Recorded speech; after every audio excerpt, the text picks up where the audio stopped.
Guys, good morning. So, for today's video, mag-set up ko sa ko ang kuan sa kong Boss GX10 na ako'y usbon nga modulation actually sa ko ang setup na ako'y kuanon. Usbon ko ni kani akong setup kani usa. So, kunyang tataod ako ning i-reveal unsa akong changes akong gi set up ron. So, see you later guys ha sa next video. Ako lang i-time-lapse para ako i-explain na yun kung unsay akong gipang usab, kung unsay mga changes sa akong back. So, see you later.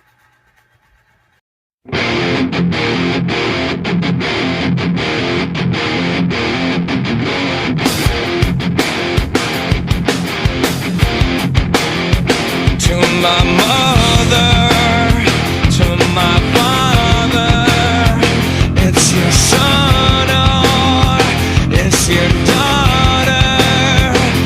My screams loud enough for you to hear me. Should I turn this up for you?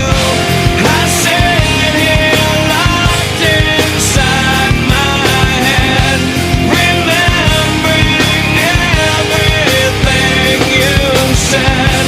The silence gets us nowhere, gets us nowhere, way too fast. The silence is what kills me. I need someone here to help me, but you don't know how to listen and let me make my decision. I sit here locked inside my head, remembering everything you said. The silence gets us nowhere, gets us nowhere, way too fast.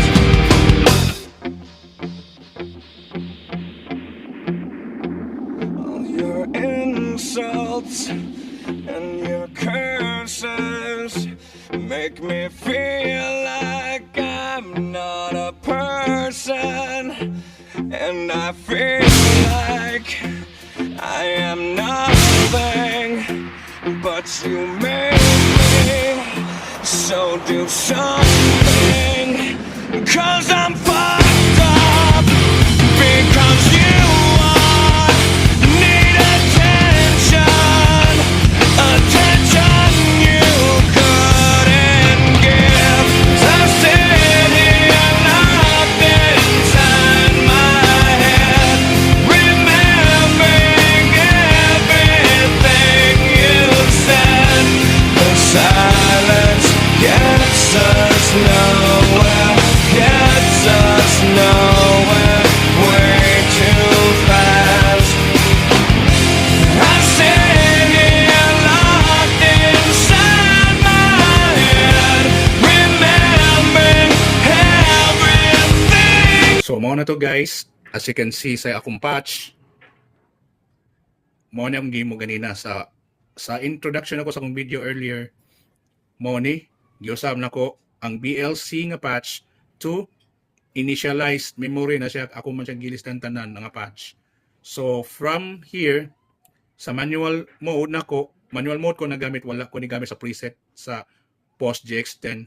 Ang nindot man gud sa kuang gud manual mode kay naa kay patch, pero naa kay makontrol nimo ang switch individually, o pwede nimo mura siya stamp mode kung naa kay pausab.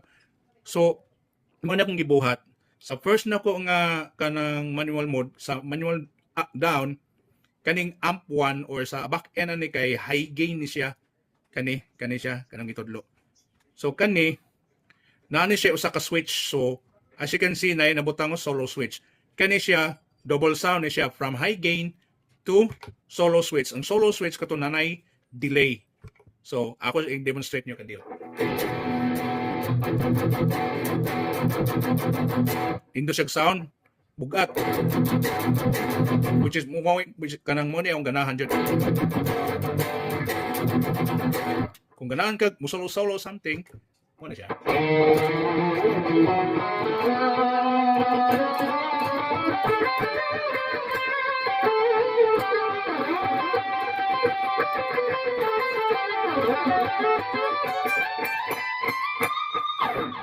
Diba?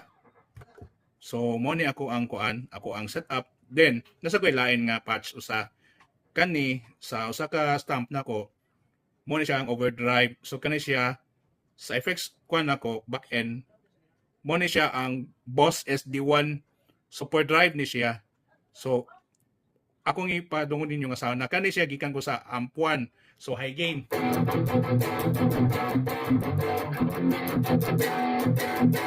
Kung gusto nako nga i-push nako maayo, pwede nako i-stamp, i-activate nako.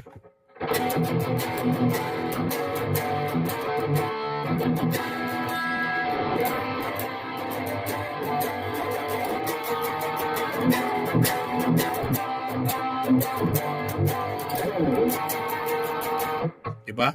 So mo ni siya ang kuan ang usa ka gi-edit nako nga bank which is ang kini manual app. Then the last one is the control 1 or the BPM tap. So unsa ni siyang BPM tap? Kani siya mo ni ang ikuan nimo sa delay. I-control nimo ang delay ani niya. Tap tempo man ni siya gid mismo. As you can see sa top left nako dire sa tanaw sa kong thumb, makakita mo sa tapad sa effects, makakita mga naay number nga magawas tapad sa note, sa quarter note. So kung ako ni press ang top, mausab ang iyahang top tempo. Oh.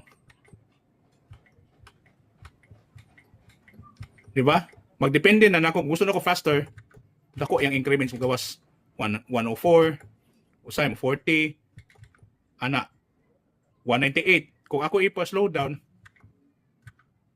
188. Kung ako ipaspas, 249. Depende na nako. Mo ni makapikto ni sa amp 1 nga nay solo switch. Di ni siya ma-activate ni siya kung dili mo i-activate ang solo switch.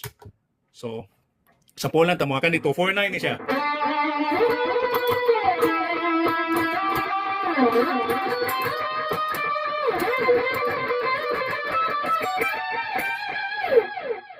Anday gadog kay moment, pero kung akong ipa hinay 82, hinay ang delay out.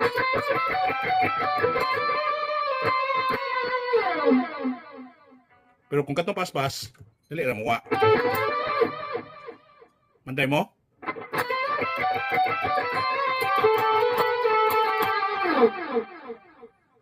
Okay, so mo ni siya akong preset sa gibuhat nako sa Boss GX10. Comment lang daw mo below kung unsa inyo masuggest nga sound, kung unsa inyo mahatag nga idea about this unit, kung naamoy i-add, willing ko nga ma-accept tanan sa inyo ang comments. So, ari ra ta kutob and see you on my next video.